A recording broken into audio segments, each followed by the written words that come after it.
Jesus ലുക്ക 4:41 നീ പുത്രൻ എന്നുറക്കെ വിളിച്ചു പറഞ്ഞുകൊണ്ട് അനേകരിൽ നിന്ന് പിശാചുക്കൾ വിട്ടുപോയി.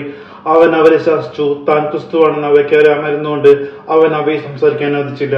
ലോകത്തിൽ നിന്ന് പുറത്താക്കപ്പെട്ട മാലാമരുന്ന പിശാചുക്കള് ഈ യേശുവിനെ കൃത്യമായിട്ട് തിരിച്ചറിഞ്ഞു. ഭൂമിയിൽ മനുഷ്യനെ അവതരിച്ച് നിൽക്കുമ്പോൾ കാരണം അവർ ഒരുമിച്ച് താമസിച്ചിട്ടുള്ളതാണ് മുന്നേ.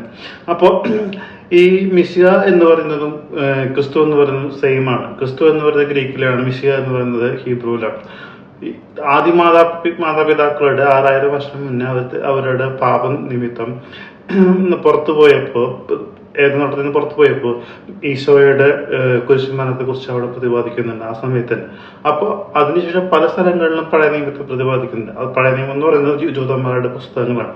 ഈ യേശയ്യായുടെ പുസ്തകം കൃത്യമായിട്ട് വരയിട്ട് എഴുതുന്നുണ്ട് ഈശോയുടെ മരണത്തിന്റെ പീഡാസഹനവും ഉത്ഥാനങ്ങളെ കുറിച്ച്.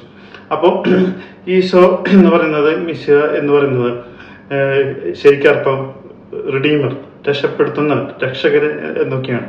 അപ്പോൾ അവര് വിശ്വസിച്ചിരുന്നത്, ജൂതന്മാർ വിശ്വസിച്ചിരുന്നത് രാജാവായിട്ടുള്ള ഒരാൾ വന്ന് അവരെ രക്ഷപ്പെടുത്തും എന്നുള്ളതാണ് വിശ്വസിച്ചത്.